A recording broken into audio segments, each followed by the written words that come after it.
दोस्तों, मैं आपका दोस्त ललित पटेल अपना इंडिया से आज के एपिसोड में आपका हार्दिक स्वागत और अभिनंदन करता हूं। दोस्तों, आज मैं आलोक मौर्य, ज्योति मौर्य और मनीष दुबे के मैटर में पूरी कहानी विस्तार से बताऊंगा। दोस्तों, मनीष दुबे पर लगे आरोप के प्रकरण में डीआईजी ने जांच की और जांच रिपोर्ट डीजी होमगार्ड को भेजी, जिसमें डीजी होमगार्ड ने मनीष दुबे को सस्पेंड करने और एफआईआर करने की सिफारिश की। जांच रिपोर्ट में पाया गया कि मनीष दुबे ने अपने पद पर रहते हुए एक महिला होमगार्ड के साथ शोषण किया और अन्य 2 महिला होमगार्ड की प्रकरण संज्ञान में आया था। उसमें उन्होंने कहा था कि हमसे इन्होंने जबरन अपने पद पर रहते हुए जहाँ पोस्टेड थे उस समय अपने घरेलू काम करवाए, किचन आदि की सफाई करवाई और खाना बनवाया। दोस्तों, ऐसे इससे पूर्व भी 2 मैटर और थे जो यौन शोषण के मामले थे, जिसमें मनीष दुबे के अगेंस्ट जांच हुई थी। जांच में सत्यता पाई गई थी।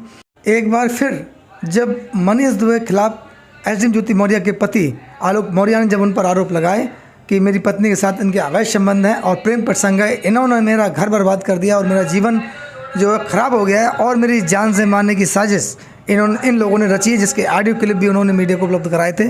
जिस मैटर में पुनः जांच की गई और महिला होमगार्ड जिसने यौन शोषण के आरोप लगाए थे उनके भी बयान दर्ज हुए और उन्होंने स्पष्ट मीडिया के सामने आकर भी किया था कि हाँ, मनीष दुबे ने मेरे साथ यौन शोषण किया था। लेकिन उसके बाद डीआईजी ने रिपोर्ट जब डीजी होमगार्ड को सौंपी, लेकिन इसमें आज तक फिर कोई कार्रवाई नहीं हुई। दोस्तों, क्या आईपीएस मनीष दुबे डीआईजी या फिर डीजी होमगार्ड से बड़े हैं, या उनकी हनक कुछ ज़्यादा है, या कौन ऐसा अधिकारी है जो मनीष दुबे को बचाने का काम कर रहा है?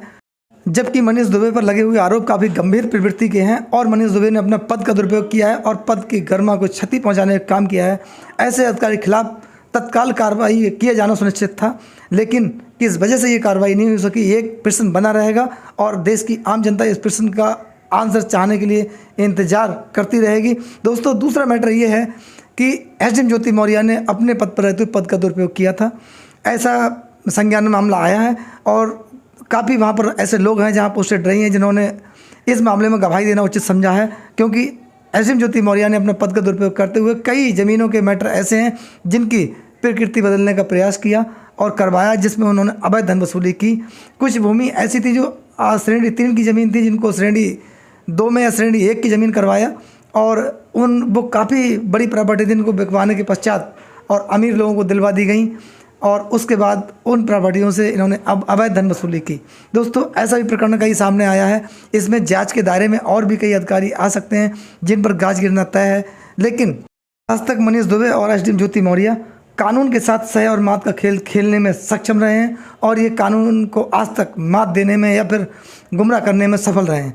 इसमें एक बात और है दोस्तों कि कौन ऐसा व्यक्ति है जो एम्पायर की भूमिका में है, जिसकी बहुत बड़ी पैठ शासन और प्रशासन में है, जो इस मामले को आगे बढ़ने नहीं दे रहा है, यानी कि मामला थर्ड एम्पायर तक नहीं पहुंच रहा है, जिससे कि डिसीजन हो सके कि इसमें दोषी कौन है और निर्दोष कौन है और दोषी के खिलाफ कार्रवाई हो जानी चाहिए।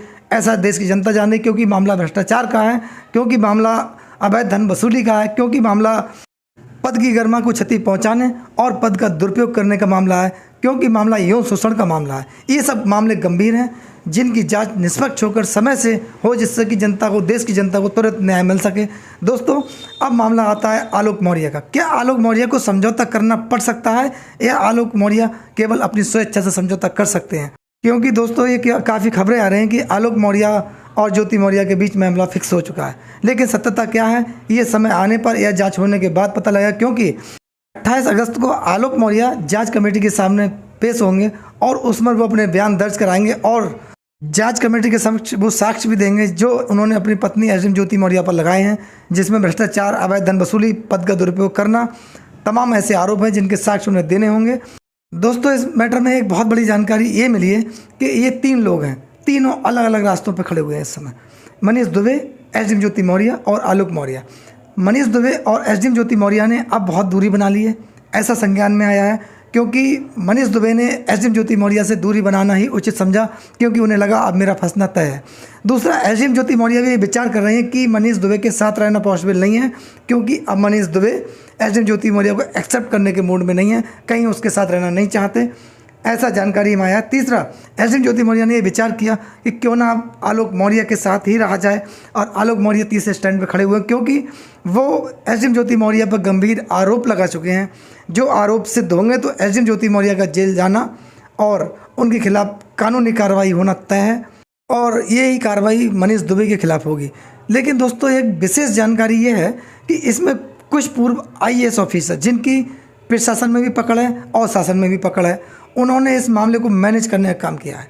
यानी कि उन्होंने ये मैनेज करने का प्रयास किया है कि आलोक मौर्य को कहीं ना कहीं मैनेज कर लिया जाए कि एसडीएम ज्योति मौर्य अब उनके साथ रहने को तैयार हैं और साथ रहेंगी। यानी कि आलोक मौर्य यहाँ पर संतुष्ट हो जाएं कि ज्योति मौर्य ने अब घर वापसी कर ली है। दोस्तों लेकिन ये मामला यहीं रुकने वाला नहीं है, क्योंकि ये मामला भ्रष्टाचार का है।